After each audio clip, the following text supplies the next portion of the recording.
नमस्कार. मी वाळपई गोव्याहून डॉक्टर अनुजा जोशी आज एका प्रकाशन समारंभामध्ये आपल्याबरोबर आहे. आज उदय नरसिंग मांब्रो यांनी लिहिलेल्या इंद्रधोणू उदय नावाच्या या कविता संग्रहाच्या प्रकाशन समारंभामध्ये, या ऑनलाईन प्रकाशन सोहळ्यामध्ये आपण सगळे एकत्र आहोत. मी सुरुवातीलाच उदयजींना खूप खूप शुभेच्छा देते या या प्रकाशनाबद्दल, या पुस्तकाबद्दल. आणखीन या कविता संग्रहाची प्रस्तावना लिहिण्याचं भाग्य मला मिळालं, याचा खूप मनपूर्वक आनंद मी सुरुवातीला व्यक्त करते. मला माहिती नाही की मी प्रस्तावना लिहिण्यासाठी मी पात्र आहे, सक्षम आहे, हे मला माहिती नाही. पण फक्त या कवितांमधलं मला भावलेलं जेवढं काही आहे, मला जे काही जाणवलं आहे, या कविता वाचकाला काय काय देऊ शकतात, हे मला जाणवलेले जे विषय आहेत, जाणवलेले जे मुद्दे आहेत, हे मी आज या प्रकाशन समारंभाच्या निमित्ताने आपल्यासमोर ठेवू इच्छिते. सर्वप्रथम कोकणी कविता आपल्याला एक सुरुवातीपासून जर आपण असं बघत आलो तर आपले जे लोकवेद आहेत, लोकपरंपरा आहेत, लोकगीतं आहेत, यामधून दिसणारी ही जी गाणी आहेत, लोकगीतं जी आहेत, यामधून ही जी सगळी भाषेची समृद्धी आहे, ही जी संस्कृती आहे, ही सगळी वाहत येताना सुरुवातीपासून आपल्याला दिसते. म्हणजे उदाहरणार्थ आपली फुगडीची गाणी आहेत, धाल्यातली गाणी आहेत, यामध्ये हे सगळं कोकणी भाषा वैभव आणि सगळं संस्कृती वैभव आपल्याला दिसतं. शेमेली गे शेमेली, शेमेलीचे काटे, ही फुगडी जाई वेऱ्याच्या वाटे. हो, वेऱ्याचो कवी असा उदय मांब्रे, आणि त्याका लागून ही फुगडी जाई वेऱ्याच्या वाटे, वेऱ्याचे लोक कसे हालत सगळे, कसे डोलत सगळे. इतकी देखणी ही भाषा आहे, इतकी देखणी ही बोली आहे. त्यानंतर त्या दिसा वडाकडे गडद केळसणा, मंद मंद वाजत आली तुझी गोपाय जाणा. हे आपण बाकीबाब बोरकर हे लिहून गेलेले. आणखीन ही जी कोकणी कविता आहे, ही पहिल्यांदा तिथून आपल्याला आठवायला सुरुवात होते. नंतर शंकर रामाणींनी खूप उटंगार पावसात भिजणारी कविता लिहिली कोकणी. त्यानंतर मधले आपले माधव बापोरकर आहेत, संजीव वेरेकर आहेत, अशी अनेक चांगली, म्हणजे रमेश भगवंत वेळुस्कर कविता खूप सुंदर त्यांची मला आवडायची. त्या काही जणांच्या वाचलेल्या मी कविता, लक्षात राहिलेल्या कविता, अनेक नावं आहेत आज. पण यापैकी ही जी सगळी ज्येष्ठ, हा जो सगळा प्रवाह आहे, या प्रवाहामध्ये पुढे येताना आज उदय मांब्रे आणि त्यांचे समकालीन रमेश साजूभाडी आहे, अत्यंत सुंदर बोलीतली कविता लिहिणारा हा जो कवी आहे. त्यानंतर अगदी नवीन काळात आत्ता अगदी नवीन लिहिणारी उर्जिता भोबे आहे. यांच्या सगळ्यांच्या कविता, आणि या सगळ्यांच्या बरोबर हा कोकणी कवितेचा प्रवाह बरोबर घेऊन जाणारे, कोकणी कवितेला बरोबर घेऊन जाणारे एक महत्त्वाचे कवी म्हणून आज उदय मांब्रे यांचं नाव पुढे येतं आहे. ही खूप महत्त्वाची गोष्ट आहे, आनंदाची गोष्ट आहे. उदय मांब्रे यांचा हा तिसरा कविता संग्रह आहे. पहिला हय साहेबा नावाचा कविता संग्रह, दुसरा मनशांच्या शोधात नावाचा दुसरा कविता संग्रह, आणि आता हळूहळू त्यांचा हा इंद्रधोणू उदय हा तिसरा कविता संग्रह. आणि त्यांची कविता एका वेगळ्या टप्प्यावर येऊन पोचलेली आहे, वाढीच्या वेगळ्या टप्प्यावर येऊन पोचलेली आहे, असं मला यातून जाणवतं. एका खूप मोठ्या प्रखर अशा वादाच्या पार्श्वभूमीवर आज आपलं दोन्ही साहित्य क्षेत्र, मराठी आणि हे जे आहे ते एका प्रखर अशा भाषावादाच्या पार्श्वभूमीवर इथे आपण आज लिहितो आहोत. कोकणी मराठी भाषांचा वाद हे खूप दोन्ही भाषांचं नुकसान करणारे खूप मोठं असं एक लांछन पर्व म्हणावं तसं एक आपल्या प्राक्तनामध्ये इथे आहे. आणि हे सगळं घेऊन पुढे जात असतानाच आपण ह्या पुस्तकाच्या, ह्या प्रकाशनाच्या निमित्ताने किंवा या पुस्तकामध्ये आपण मराठी कोकणी दोन्ही भाषांचे साहित्यिक आज एकत्र आहोत, ही खूप आनंदाची आपल्यासाठी गोष्ट आहे. या कवितेबद्दल विचार करताना ही जी सगळी सकारात्मक अशी धारणा आहे, एकूणच जगण्याची जी सकारात्मक धारणा आहे ही या कवितेमध्ये खूप प्रकर्षाने पुढे आलेली आहे. हे या कवितांचं वैशिष्ट्य म्हणून मला जाणवलं. ती वेगवेगळ्या प्रकारे ही कविता आयुष्याकडे बघते. राग, लोभ, उद्वेग, हळवेपणा, उपहास, विनोद अशा सर्व शक्यतांनी ती जगणं आजमावते. हे मला खूप महत्त्वाचं वाटतं. जगण्याचे विविध पैलू ती दाखवते. प्रतिकूल परिस्थितीतून डोकं वर काढून पुन्हा नव्याने जगण्याची आस या कवितेमध्ये आहे. असं हे जगण्याचं इंद्रधनू आहे जे उदय मांभरेनं जाणवलंय आणि ते आपल्या कवितांमधून त्यांनी आपल्यासमोर ठेवलेलं आहे. आयज मळब मेकळे झाला, आयज मळब मेकळे झाला, सच्चा परस वेगळे झाला. पावसाने वता बगर मळबात इंद्रधनू रंगला, रंगीन अशा मळबाक पळवून मजे जेडेत वसंत फुलला, असं कवी म्हणतात. ही सांगण्याची शैली वेगळी आहे. ही सुबक आहे. वाईट ते मागं टाकून चांगलं तेवढं गोळा करत पुढे जाण्याची असोशी या कवितेमध्ये दिसते. आपल्याकडे ओवळाची झाडं फुलतात या दिवसात पुढे. आणखीन त्या पतेऱ्यात आपण फुलं वेचताना अशी पानं बाजूला करतो आणि एक एक एक एक एक एक फूल आपल्या ओंजळीत जमवतो आणि जातो पुढे. तसं या संग्रहामध्ये एकेका पानावर अशा छोट्या छोट्या गोष्टी, छोट्या मोठ्या गोष्टी, असे खूप सुरेख असे क्षण या कवितांमध्ये मिळतात जे आपल्याला आपल्या ओटीत टाकावेसे वाटतात, आपल्या ओजळीत घ्यावेसे वाटतात. आणि असं सगळं जमवत आपण या कविता वाचत पुढे जातो. हा खूप एक वेगळ्या प्रकारचा आनंद ही कविता देते उदय मांभरेंची. यासाठी मला ती महत्त्वाची वाटते. रोजच्या जगण्यात आलेल्या अनुभवांचं एक वेगळं चिंतन या कवितेमध्ये मला दिसलं. खोल मनातलं चिंतन समोर आणण्यासाठी अनेकदा कवी इथे परकाया प्रवेश करतो. इथे नरकासुराची एक कविता आहे, रोपाला सावट घालणाऱ्या झाडाची एक कविता आहे. हाच त्याचं झाड बनलेलं असतो. एका बंद दाराची कविता आहे. मध्येच उपहासात्मक किंवा काही मिश्किलीने तो सांगतो. मध्येच एखादं रूपक समोर येतं, वेगळ्या वेगळ्या प्रतिमा समोर येतात, हसत हसत टिप्पणी केली जाते. ती कधी दुसऱ्यावर असते किंवा कधी स्वतःवरही असते. स्वतःलाच कधी त्याने धारेवर धरलेलं इथे दिसतं. वळशिकेची गाण येता म्हणून आम्ही सगळ्यांची ज्योती तपासली.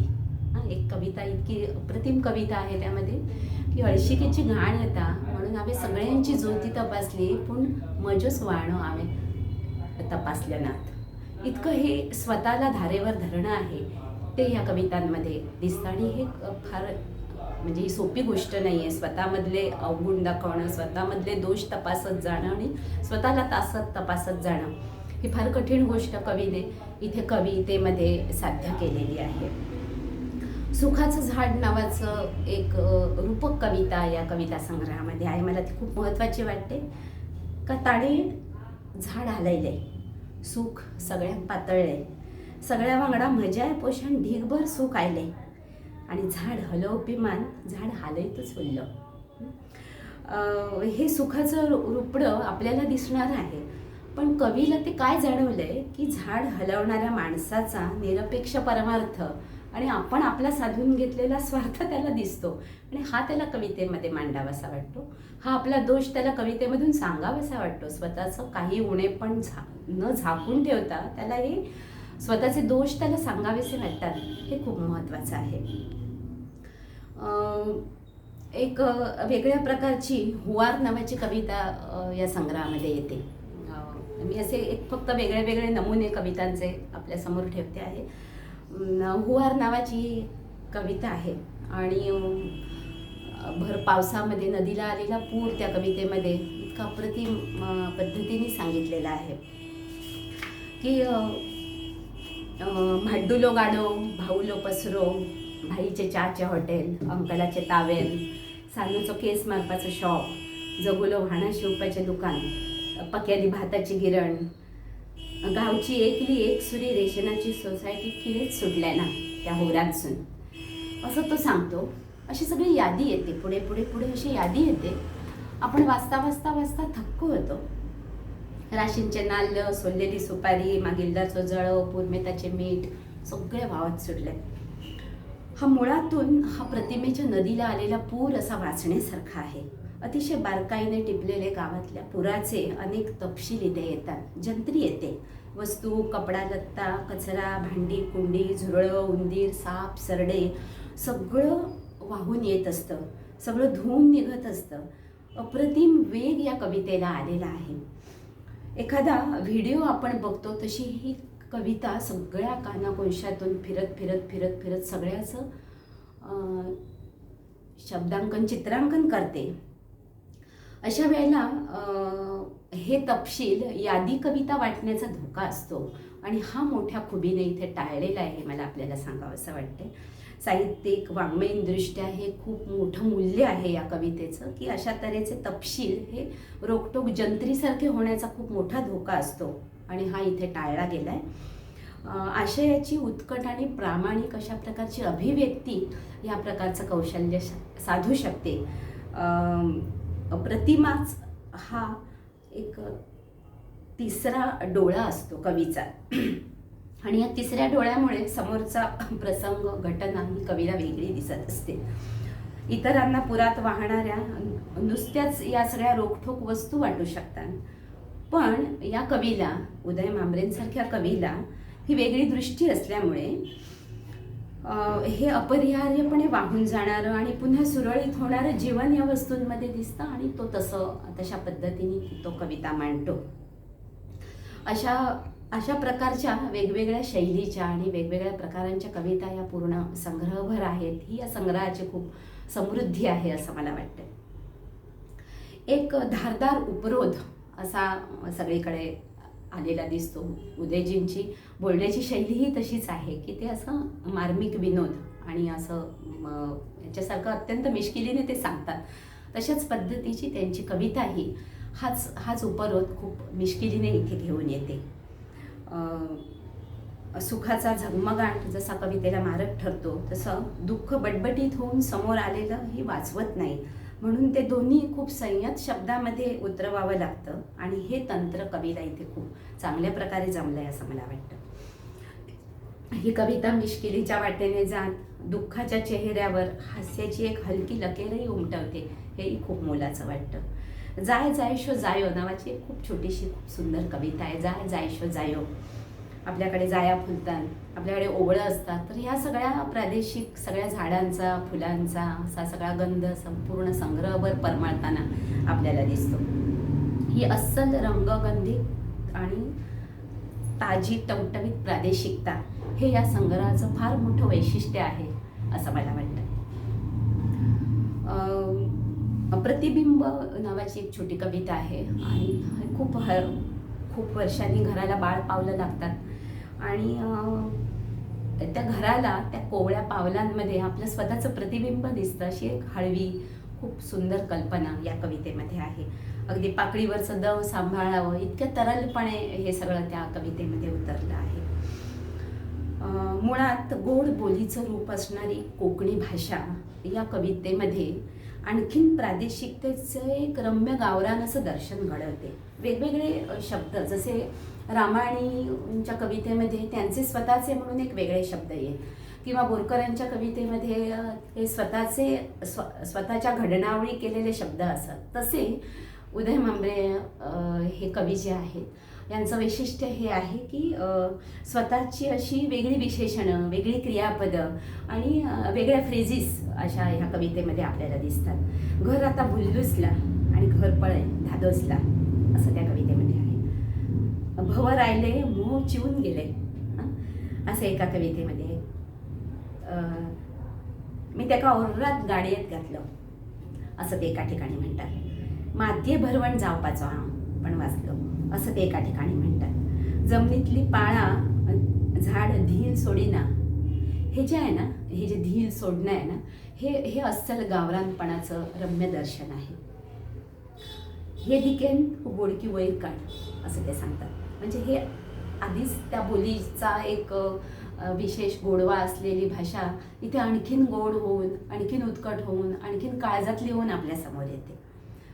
ह्यो इतल्योच भिकार भासो हांव करीत उरलो असं ते सांगतात. जसं ते बोलतात तसं ते सांगतात. जसं त्यांना उत्कटपणे त्यांना जे उत्कटपणे वाटतं ते तसंच्या तसं कवितेमध्ये येतं.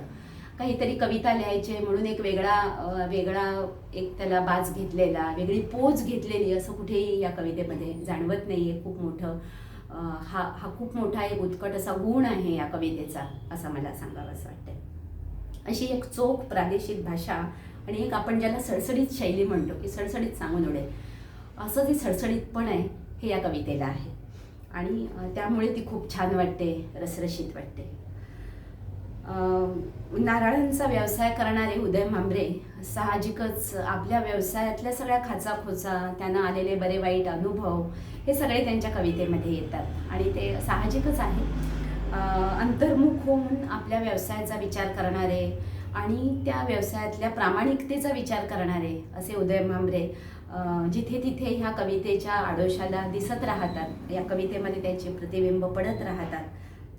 अपरिहार्यपणे कठोर अशा व्यावहारिकतेचा कवीला होणारा त्रास हाही इथे अपरिहार्यपणे दिसतो. जे अटळ दुःख आहे, जो अटळ संघर्ष आहे, हाही ही कविता मांडते. सगळ्याच कवितांविषयी मी बोलत राहिले तर वाचकाला वाचण्यासाठी काही उरणार नाही याची मला कल्पना आहे. आणि ज्याला ती जशी भावते त्या दृष्टीने त्याने ती वाचावी आणि त्याचा आनंद घ्यावा, हेही सगळं बरोबरच आहे. या कवितेतला हा जो हुवार आहे, मी जो सुरुवातीला म्हटला, हा हुवार असा बऱ्या वाईटाचा आहे आणि तो घसघसत राहणार आहे, तो घसघसत राहायला हवा आहे. मी फक्त आणि हेच खरं जगणं आहे. बऱ्या वाईटासकट आणि सकारात्मक नकारात्मक गोष्टींना घेऊन वाहणारे जगणं आहे, हे खरं जगणं आहे, जे कवीने या संग्रहभर सगळीकडे सांगितलं आहे. मी ह्या काही गोष्टी फक्त सांगितल्या एवढंच. एका घराला छप्पर नव्हतं, भिंती नव्हत्या, दारं नव्हती. एका घराला छप्पर नव्हतं, भिंती नव्हत्या, दारं नव्हती, पण खिडक्या होत्या आणि होता तो घट्ट पाया. घराचा पाया बरा घट्ट होता. ही कविता या संग्रहामधली घराची बुनियाद बरी घट असली. हे एका कवितेमध्ये वाचताना या कवीची आयुष्यभराची धडपड, या कवितेमध्ये उभं राहताना त्याने केलेला संघर्ष, त्याला झालेल्या यातना, त्यातून त्याने काढलेला मार्ग हा सगळीकडे दिसतो. आणि सकारात्मक धारणांच्या मजबूत पायावर सृजनाची त्याची इमारत आता मजबूतीने उभी आहे.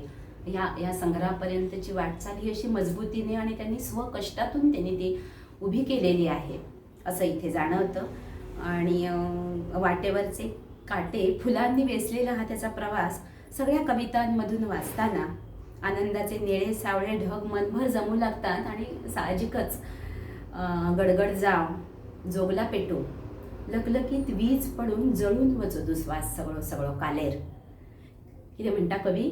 गडगड जाव जोगला पेटू लकलकीत वीज पडून जळून वचो दुस्वास सगळो सगळो कालेर. आडवेळो पावस पचो तुझो माझो कालेर घेऊन उवत लेगी तसे येऊ मळबात इंद्रधुण उदेव, असं तो म्हणतो. आणि अतिशय समर्पक असं त्यांच्या सगळ्या आयुष्याच्या वाटचालीला, त्यांना मिळालेल्या या शब्दांच्या संचिताला, त्यांनी केलेल्या धडपडीला आणि त्यातून उभं केलेल्या आपल्या सृजनाच्या इमारतीला, सृजनाचं जे त्यांनी असं एक स्वप्नघर त्यांनी बांधले सत्यात, त्याला इंद्रधुणू उदेव हे एक त्यांना खूप चांगल्या प्रकारचं त्यांचं संचित आहे हे त्यांना मिळालेलं असं मला वाटतं. आणखीन ही जी वीज आहे, ही जी जळून वचो दुस्वास सगळं, ही जी सगळा दुस्वास सगळा कालोर जाळणारी ही जी वीज आहे, हे त्यांना मिळालेलं संचित आहे असं मला वाटतं. या संग्रहाची प्रस्तावना लिहिण्यापूर्वी मी सुरुवातीचे जे 2 संग्रह म्हटले, हय साहेबा आणि माणसांच्या शोधात, हे 2 संग्रह वाचताना त्यातली मनोगत आणि प्रस्तावना वाचताना मला थोडंसं असं वाटलं होतं की कोकणी मराठी भाषावादाच्या पार्श्वभूमीवर यामध्ये एक आलेला प्रखर असा स्वाभिमान म्हणा किंवा थोडंसं कटुत्व किंवा या गोष्टी त्या संग्रहांमध्ये प्रखरपणे दिसल्या होत्या. आणि ती प्रखरता, तो एकांगीपणा असेल किंवा ती एक काही नकारात्मक थोडीशी भावना असेल, ती या संग्रहापर्यंत हळूहळू मावळत आलेली मला दिसली. आणि हा खूप महत्त्वाचा भाग आहे. समग्रतेने कवी जगणं आपल्या हातात घेतोय आणि तो आनंदाने हातात घेतोय. सगळे कालेर, सगळे दुस्वास जळून जात आहेत आणि त्याला इंद्रधनू सापडतंय, हे खूप मला महत्त्वाचं वाटतं. हा विचार करताना एक थोड्या आपण जशा हे सांगितलं त्याप्रमाणे थोड्या मर्यादा किंवा थोड्या त्रुटी या संग्रहामध्ये किंवा एकंदरीतच लेखनामध्ये जाणवलेल्याही मला इथे सांगाव्याशा वाटतात की ज्या त्यांच्या पुढच्या कवितेच्या वाढीसाठी ज्या आवश्यक आहेत असं मला वाटतं की मराठी, हिंदी, इंग्लिश आणि कोकणी निदान एवढ्या 4 भाषांचं तरी एक प्रातिनिधिक स्वरूपातले कविता संग्रह, पूर्वसूरींच्या कवितांचं वाचन हे या कवीने करणं गरजेचं आहे की आपलं अनुभव विश्व आणि आपले वेगवेगळे कवितेचे फॉर्म आपल्याला वाचायला मिळावेत आणि जेणेकरून आपलं अनुभव विश्व समृद्ध होत जावं. अशा पद्धतीने हे जर वाचन पुढे जाऊन थोडासा व्यासंग वाढवला तर ही कवितेची भाषा, यामधली भाषा आजपर्यंत घडलेली अजून थोडी आणखीन समृद्ध होण्याच्या शक्यता, सर्व शक्यता या कवितांमध्ये दिसतात आणि हे उदयबाबनी जरूर करावं असं मी त्यांना सांगेन, सुचवू इच्छिन. कारण एका चांगल्या सशक्त अशा आशयाला म्हणजे एखादा तलाव आणि त्या तलावाला सागराची ओढ लागणं हे खूप अपरिहार्य आहे. अपरिहार्यपणे ते घडून यायला हवं. आणखीन अशा छोट्या अशा कक्षेत न राहता या कवितेने खूप मोठा व्यापक असा आशयाचा पैस आपल्या कवितेत घ्यावा आणि मनसोक्त त्या सागरामध्ये डुंबावं असं एक मी त्यांना सुचवू इच्छिन. त्यांच्या मनातल्या आभाळभर आशयाची ती साथ त्यांनी काळजीपूर्वक ऐकावी आणि हे कवितेचं सप्तरंगी इंद्रधनुष्य, मी याला सप्तरंगी पण म्हणणार नाही की हे शतरंगी इंद्रधनुष्य असं त्यांच्या अवकाशामध्ये उगवू दे आणि त्यांच्याकडून अधिकाधिक सकस लेखन घडावं अशा मी मनपूर्वक शुभेच्छा देते आणि ह्या इंद्रधनुष्याचे सप्तरंग हे शतरंग व्हावेत अशा शुभेच्छा देऊन मी इथे थांबते.